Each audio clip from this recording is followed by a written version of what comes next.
નમસ્કાર વિદ્યાર્થી મિત્રો, સ્વાગત છે તમારું યુટ્યુબ ચેનલની અંદર. ધોરણ 5 ની અંદર ગણિત વિષયમાં પ્રકરણ ત્રીજું આવે છે કેટલા ચોરસ, હાઉ મેની સ્ક્વેર્સ. એના સ્વાધ્યાય પોથીના દરેક દાખલાઓ છે, પ્રશ્નો છે એ આપણે જોવાના છીએ. તો વિડીયો અંત સુધી જોજો. વિડીયો ગમે તો લાઈક કરજો, તમારા મિત્રોને પણ વિડીયો મોકલજો. આમાંથી ઘણા બધા મોસ્ટ આઈએમપી પ્રશ્નો છે પૂછાવાના છે. આવનારી પરીક્ષા માટે ખૂબ જ આ વિડીયો ઉપયોગી થશે. સાથે ચેનલમાં ઘણા બધા વિડીયોઝ મુકાઈ ગયા છે, ન જોયો તો જોઈ લેજો. ઉપર વિડીયો સેક્શનની અંદર છે અને એની બાજુમાં પ્લેલિસ્ટમાં પણ તમને જોવા મળશે. પ્લેલિસ્ટની અંદર પણ જુદા જુદા ધોરણ 5ના વિડીયોઝ તમને જોવા મળશે અને પ્લેલિસ્ટ અલગથી છે. તો શરૂઆત કરીએ. પ્રશ્નો પહેલો, નીચે આપેલા આકારોની પરિમિતિ શોધવાની છે અને લખવાની છે ખાનાની પ્રમાણે. તો એક ખાનું તમે જુઓ તો ખાનાની અંદર 1 સેમી બાય 1 સેમીનું એક ખાનું છે. પહેલાની અંદર જોશો તો તમને પરિમિતિ ગણવાની છે. ત્યાં સામેની સાઈડમાં 1 2 3 4 5, બરાબર, 5 સામે 5 અહીંયા, એટલે 10 થઈ. અને આ 2 અહીંયા અને 2 અહીંયા, ડાબી બાજુ જમણી બાજુ, તો એ 4 થશે. તો 5 ને 5 10, 10 ને 4 14, એટલે પેલામાં 14 સેમી જવાબ આવશે પરિમિતિનો. બીજાની અંદર જવાબ જોઈએ તો 5 ચારે બાજુ છે તો 5 4 20 થશે, તો 20 સેમી પરિમિતિ થશે. એટલે ત્રીજાની અંદર જોઈએ તો ત્રીજાની અંદર ચારેય બાજુ છે ને 3 સેમી છે, 3 4 12 સેમી જવાબ આવશે. ચોથાની અંદર વાત કરીએ તો ચોથાની અંદર ચારે બાજુ 2 સેમી છે, એટલે 2 4 8 સેમી થશે. 2 અહીંયા 2 અહીંયા, એટલે 4, પાછા 2 ઉમેરો એટલે 6 ને 2 8 સેમી જવાબ આવશે પરિમિતિનો. અને પાંચમાની અંદર વાત કરીએ તો 4 સેમી છે, 4 ને 4 8, 8 ને 4 12, 12 ને 4 16, એટલે 16 સેમીમાં આવશે. બીજો પ્રશ્ન છે 18 સેમી પરિમિતિ ધરાવતા બીજા માપના 2 લંબચોરસ છે દોરવાના છે. તો 18 સેમી થવું જોઈએ. આ એક લંબચોરસ છે એ 3 3 6 7 7 2 14, 15 16 ને 17 18, એવી રીતે અહીંયા જુઓ તો 3 ને 3 6, 6 ને 6 12, 6 અહીંયા અને 6 આ બાજુ, સામસામે 12 થયા. 12 પછી 3 અહીંયા 3 અહીંયા, એટલે 6 બીજા છે, 12 ને 6 18. એવી રીતે અહીંયા પણ તમે કરી શકો, બરાબર. આ છે 5 નો, 5 ને 5 10, 11 12 13 14 15 16, એ રીતના 18 નો તમારે બનાવવાનો છે. બે ભાગ છે એનો 18 નો થાય એવી રીતે તમારે દોરવાનો છે. આને પણ તમે 6 વાળો ભાગ કરી શકો અહીંથી. એટલે હવે કેટલા થશે? 3 ને 3 6, 7 8 9, 6 6 12, 12 ને 6 18, હવે થઈ જશે. આ વચ્ચેની લીટી કાઢી નાખવાની, આવી રીતના લંબચોરસ કરવાનો 6 ને 6, એટલે 18 થઈ જશે. બીજા ઉદાહરણની વાત કરીએ તો ઉદાહરણ મુજબ ક્ષેત્રફળ અલગ રીતે દર્શાવવાનું છે. તો ઉદાહરણ તમને આપ્યું છે 12 ચોરસ સેમીનું. તો 4 તેરી 12 થાય, 4 અને બીજી 3 બાજુ વાળું, 6 2 12 થાય, એટલે 6 બાજુ વાળું બીજી 2 બાજુ વાળું. એવી રીતે 18 ચોરસ સેમીનું કરવું હોય તો 6 3 18 થાય, એટલે 6 સેમી વાળી બાજુ અને 3 સેમી વાળી બાજુ વાળું દોરવું પડે. અને 9 2 18 થાય, 9 સેમી બાજુ અને 2 સેમી બાજુ વાળું દોરવું પડે. પછી બીજું છે 20 ચોરસ સેમી. તો 5 4 20 થાય, તો 5 ચોરસ સેમી વાળું અને 4 ચોરસ સેમી વાળું. અને એ જ રીતે 10 2 20 છે તો 10 ચોરસ સેમી અને સામે 2 ચોરસ સેમી વાળું, એવી રીતે દોરવું પડે. ત્રીજું છે એમાં 24 ચોરસ સેમી છે, તો એમાં 6 4 24 થાય, તો 6 ચોરસ સેમી સામે 4 ચોરસ સેમી, એટલે 8 3 24, એટલે 8 ચોરસ સેમી અને 3 ચોરસ સેમી વાળું દોરવું પડે. ચોથાની અંદર 16 ચોરસ સેમી છે, તો ચોકે ચોકે 16, તો 4 4 વાળા ખાના થશે. અને 8 2 16, એટલે 8 ની સામે 2 ચોરસ સેમી વાળો ભાગ દર્શાવવો પડે. દાખલો ચોથો છે નીચે આપેલા આકારોના ક્ષેત્રફળ શોધવાના છે અને લખવાના છે. પહેલાની અંદર જોઈએ તો કેટલા ક્ષેત્રફળ થાય? એક ખાનું એકનું છે, 1 2 3 4 5 6, પછી અડધું અડધું 7 અને અડધું અડધું 8, એટલે પેલાની અંદર 8 ચોરસ સેમી થશે, બરાબર. પેલાની અંદર 8 ચોરસ સેમી થશે. હવે બીજાની અંદર જઈએ તો 1 2 3 4 5 6, પછી અડધું અડધું એટલે 7 અને આ અડધું અડધું એટલે 8 ચોરસ સેમી એનું થશે. ત્રીજાની અંદર ગણીએ તો પહેલા ઉપર 5 છે, 5 6 7 8 9 10 11 કુલ 11 ચોરસ સેમી છે. ચોથાની અંદર ગણીએ એમાં 3 પછી 4 5 પછી અડધું અડધું 6 7 એટલે 7 ચોરસ સેમી જેવું છે. પાંચમાની અંદર ગણીએ એમાં 4 તો આ થશે અને અડધું અડધું એટલે એક આખું એટલે એના 5 ચોરસ સેમી થશે. છઠ્ઠાની અંદર ગણીએ એમાં 5 ચોરસ સેમી થાય 3 ને 2 5 ચોરસ સેમી. દાખલા નંબર 5 નીચે આપેલી ટિકિટનું ક્ષેત્રફળ શોધવાનું છે અને લખવાનું છે. તો પેલાની અંદર તમે જુઓ તો ટિકિટનું ક્ષેત્રફળ 6/3 નું છે બરાબર, એટલે 6 તેરીને 18 ચોરસ સેમી જવાબ આવશે. બીજાની અંદર 2 ખાના અને અહીંયા 4 ખાના એટલે 2 4 8 એટલે બીજાની અંદર જવાબ આવશે 8 ચોરસ સેમી. ત્રીજાની અંદર 3 અને સામે 2 એટલે 3 2 6. ત્રીજાની અંદર જવાબ આવશે 6 ચોરસ સેમી. ચોથાની અંદર 4 અને 3 એટલે 4 તેરી 12. ચોથાની અંદર જવાબ આવશે 12 ચોરસ સેમી. પાંચમાની અંદર 2 ને 2 તો 2 2 4 4 ચોરસ સેમી જવાબ આવશે પાંચમામાં. છઠ્ઠાની અંદર જોઈએ તો 3 અને 4 3 ખાના અહીંયા 4 ખાના અહીંયા એટલે 3 4 12. છઠ્ઠાની અંદર જવાબ આવશે 12 ચોરસ સેમી. દાખલા નંબર 6 નીચે આપેલા આંકડાની પરિમિતિના ક્ષેત્રફળ શોધવાનું છે. તો પેલાની અંદર જોઈએ તો 3 અહીંયા છે ખાના અને 2 ખાના અહીંયા છે. પરિમિતિ બરાબર 2 કૌંસમાં લંબાઈ વત્તા પહોળાઈ.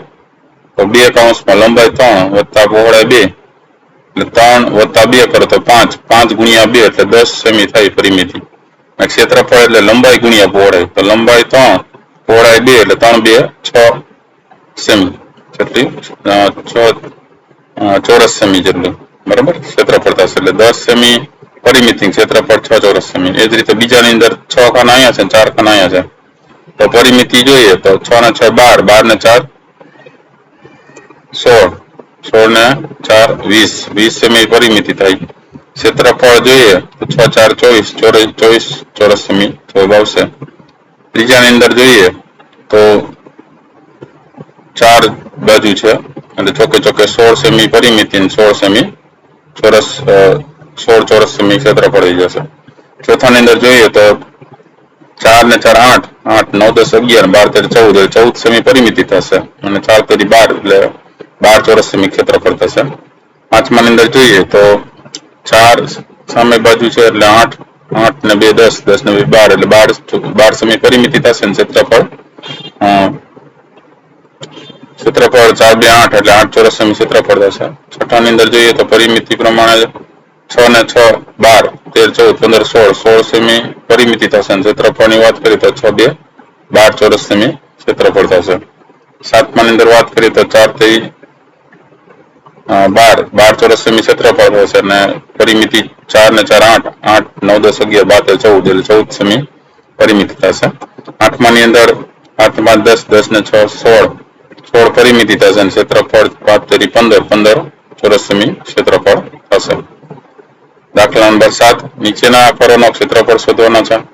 તો પહેલાની અંદર તમે જુઓ તો ખાના ગણશો એટલે 6 ચોરસ સેમી જેટલું ક્ષેત્રફળ થશે. બ ની અંદર 9 ચોરસ સેમી જેટલું ક્ષેત્રફળ થાય છે. ખ ની અંદર ગણશો એટલે 4 ચોરસ સેમી જેટલું ક્ષેત્રફળ થાય છે. ડ ની અંદર ટોટલ 7 ખાના થાય છે એટલે 7 ચોરસ સેમી ક્ષેત્રફળ. ઈ ની અંદર 21 ચોરસ સેમી ક્ષેત્રફળ થશે અને ખ ની અંદર 8 ચોરસ સેમી ક્ષેત્રફળ થાય છે. દાખલા નંબર 8 છે નીચે આપેલા આકારોને એવી રીતે પૂરા કરો કે માગેલ ક્ષેત્રફળ તમને મળી જાય. તો પહેલાની અંદર 10 ચોરસ સેમી કરવાના છે એટલે આ ભાગ તમારે આવી રીતે કરવાના ટોટલ અંદર 10 ચોરસ સેમી થશે. બીજાની અંદર 4 ચોરસ સેમી કરવાના છે તો આવી રીતના ખૂણો કરશો બરાબર તો એ રીતે 4 ચોરસ સેમી થશે. ત્રીજાની અંદર 2 ચોરસ સેમી ક્ષેત્રફળ કરવાનું છે તો આવી રીતે કરવું પડશે. દાખલા નંબર 9 છે 6 ચોરસ વાળા 6 આકારને ગ્રીડમાં અલગ અલગ રીતે ગોઠવો અને એનું ક્ષેત્રફળ શોધો. તો એ ભાગ છે આવી રીતે થાય એટલે એનો ભાગ થાય ટોટલ અંદર ખાના 6 થાય છે તો એ 6 ચોરસ સેમી. બી આવી રીતે દોર્યો છે તો એના પણ 6 ચોરસ સેમી થશે 6 ખાના થાય એટલે. સી આવી રીતે ઊંધો ટી દોર્યો છે એટલે એના 6 ખાના થાય છે એટલે સી 6 ચોરસ સેમી. ડી છે લંબચોરસ દોર્યો છે તો ડી પણ 6 ખાના થાય છે એટલે ડી પણ 6 ચોરસ સેમી. ઈ ની અંદર વાત કરીએ તો ઈ પણ 6 ખાના થાય છે એટલે ઈ છે 6 ચોરસ સેમી. એફ ની અંદર પણ 6 ખાના થાય છે એટલે એફ છે 6 ચોરસ સેમી. દાખલા નંબર 10 નીચેના 8 ચોરસ સેમીનો લંબચોરસ છે બે સીધી લીટી દોરવાની અને આપેલ લંબચોરસને એક નાના લંબચોરસ અને બે સરખા ત્રિકોણમાં વિભાજિત કરો બનતા નવા આકારનું ક્ષેત્રફળ શોધીને લખો તો નવા લંબચોરસનું ક્ષેત્રફળ કેટલું થાય તો એ થશે 4 ચોરસ સેમીનો નવા ત્રિકોણ 1 નું 2 ચોરસ સેમીનો અને નવા ત્રિકોણ 2 નું 2 ચોરસ સેમીનો થશે એટલે 2 ને 2 4 ચોરસ સેમીનો થઈ જશે બે સરખા ત્રિકોણમાં વિભાજિત કરી દઈએ એટલે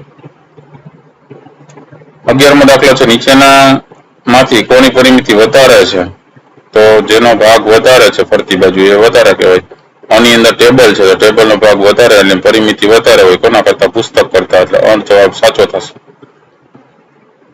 દાખલા નંબર 12 નીચેના આકારોમાં છાંયાંકિત ભાગનું ક્ષેત્રફળ લખવાનું છે તો આની અંદર તમે જુઓ તો 4 ભાગ છાંયાંકિત છે તો 4 ચોરસ સેમી થશે બ ની અંદર ગણો તો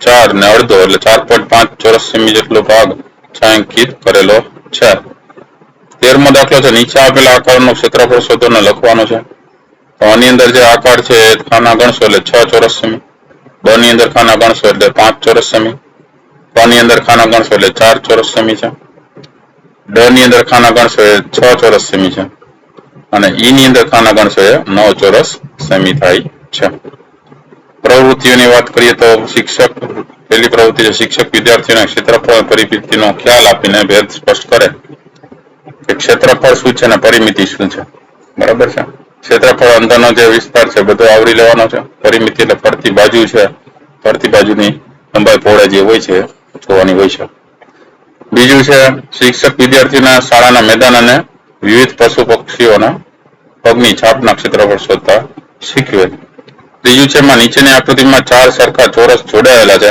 અને એમાં દરેકની ચોરસની પરિમિતિ 24 છે તો લીટી દોરેલા ભાગની પરિમિતિ કેટલી થાય બરાબર દરેક ચોરસની છે પરિમિતિ 24 તો લીટી દોરેલા ભાગની પરિમિતિ ખાલી ગણવાની છે 24 ના 3 ખાના છે એ પ્રમાણે ગણી લેવાનું પછી ચોથું છે શિક્ષક વિદ્યાર્થીઓની જૂની ટપાલ ટિકિટો એકઠી કરાવી અને ચોરસ ખાના પર ગોઠવવી અને તેના ક્ષેત્રફળ અને પરિમિતિ શોધતા પણ શીખવી શકે છે ટપાલની ટિકિટો છે એ આડી ઊભી કેટલી લંબાઈ પહોળાઈ થઈ છે એ પ્રમાણે તમે ક્ષેત્રફળ અને પરિમિતિમાં મેળવી શકો પાંચમું છે શિક્ષક વિદ્યાર્થીના કાગળમાંથી લાદીઓ બનાવડાવી તેને એકબીજા સાથે જોડીને પેટર્ન બનાવતા શીખવશે ત્યારબાદ બનેલા પેટર્નને ક્ષેત્રફળ શોધતા જણાવશે લાદીઓની અંદર જે ડિઝાઇન હોય છે ડિઝાઇન દોરી તમે શકો અને એવી રીતે કાગળ છે એની અંદર દોરી શકો અને બાજુમાં કાગળ ગોઠવો તો એમાં કંઈક ડિઝાઇન સામસામે જોડાતી હોય તો એ જોડીને તેમાં કંઈક ચોરસ લંબચોરસ ત્રિકોણ કે એવો કોઈ ભાગ થતો હોય તો એનું ક્ષેત્રફળ તમને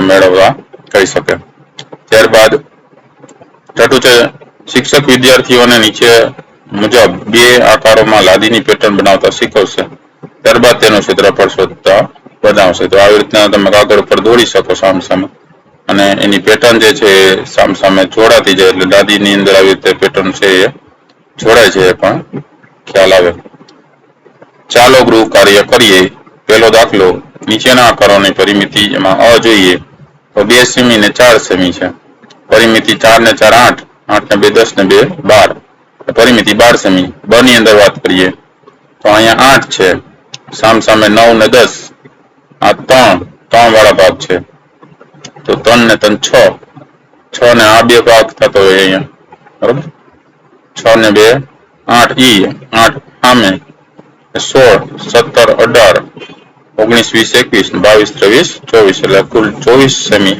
પરિમિતિ થાય આની અંદર વાત કરીએ તો 4 સેમી ભાગ છે આ 6 સેમી થાય 6 ને 4 10 ને 4 14 બરોબર બે અહીંયા એટલે 14 સેમી પરિમિતિ કોની અંદર થાય ડ ની અંદર એ જ રીતે ગણશો એટલે 22 સેમી પરિમિતિ થશે ઈ ની અંદર ગણશો તો 3 4 12 4 બાજુ છે તો 12 સેમી પરિમિતિ છે કોની અંદર ગણશો તો ત્રણેયનો સરવાળો કરો એટલે પરિમિતિ 18 સેમી થશે બીજો દાખલો છે નીચેના આકારોની પરિમિતિ આપેલી હોય તો x નું માપ શોધવાનું છે તો અહીંયા પરિમિતિ 14 આપેલી છે તો 4 ને 3 7 7 ને 2 9 14 માંથી 9 કાઢો તો આ ભાગ 5 નો થાય તો x બરાબર 5 સેમી બ ની વાત કરીએ પરિમિતિ આપી દીધી છે 18 સેમી હવે આ ગણીએ તો 6 ને 1 7 8 9 10 11 11 ને 4 15 18 માંથી 15 કાઢો એટલે આ ભાગ કેટલાનો હોય? 3 સેમીનો હોય.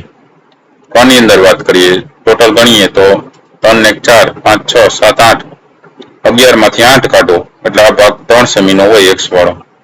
ડ ની વાત કરીએ તો 7 ને 5 12 21 માંથી 12 કાઢો એટલે 9 સેમી થાય તો x નો ભાગ 9 સેમીનો હોય. દાખલા નંબર 3 નીચે આપેલા ચિત્રોના આધારે પ્રશ્નોના જવાબ લખવાના છે. તો આની અંદર તમને પાંદડાની નિશાની જે આપી છે એના તમે ખાના ગણશો તો એ સૌથી મોટું પાંદડું કયું છે તેનું ક્ષેત્રફળ કેટલું છે એ આપણે ગણવાનું છે. તો બધા અલગ અલગ પાંદડામાં જુઓ તો સૌથી મોટું ક્ષેત્રફળ કયું દેખાય છે? ઈ વાળો ભાગ દેખાય છે. ઈ વાળો એ પાંદડું મોટું છે અને એના ખાના ગણશો એટલે એનું ક્ષેત્રફળ 20 ચોરસ સેમી જેવું થાય છે.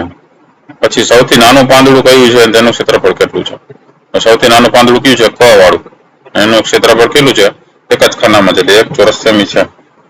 બીજું છે પાંદડા આનું ક્ષેત્રફળ કેટલું થાય? તો આની અંદર ખાના ગણશો એટલે કુલ 5 ખાના જેવું થાય છે એટલે પાંદડા આનું ક્ષેત્રફળ 5 ચોરસ સેમી થાય. પછી ચોથું છે પાંદડા ફળનું ક્ષેત્રફળ કેટલું થાય? તો ફળની અંદર ખાના ગણશો તેનું ક્ષેત્રફળ છે એ 10 ચોરસ સેમી જેટલું થાય છે. પછી પાંચમું છે કયા બે પાંદડાઓનું ક્ષેત્રફળ લગભગ એક સરખું છે ને કેટલું છે? તો પાંદડા ડ અને ફનું. હવે ડ ની અંદર ખાના અને ફ ની અંદર ખાના બે સરખા થાય છે. પાંદડા ડ અને ફનું ક્ષેત્રફળ સરખું છે એ કેટલું છે? 10 ચોરસ સેમી જેટલું થાય છે. દાખલા નંબર 4 છે ચિત્રમાં આપેલા હાથના પંજાનું ક્ષેત્રફળ આલેખ પત્રની મદદથી શોધવાનું છે. તો એમાં કુલ ક્ષેત્રફળ છે 21 ચોરસ સેમી જેટલું થાય છે. પણ હાથના પંજાનું આલેખ પત્ર ઉપર તમે રાખી અને ક્ષેત્રફળ મેળવો તો ખાના ગણશો એટલે કુલ 21 ચોરસ સેમી જેટલું ક્ષેત્રફળ થાય છે. ખાના ગણશો વ્યવસ્થિત. એટલે પાંચમું છે નીચે આપેલી વસ્તુનું ક્ષેત્રફળ શોધો અને લખો.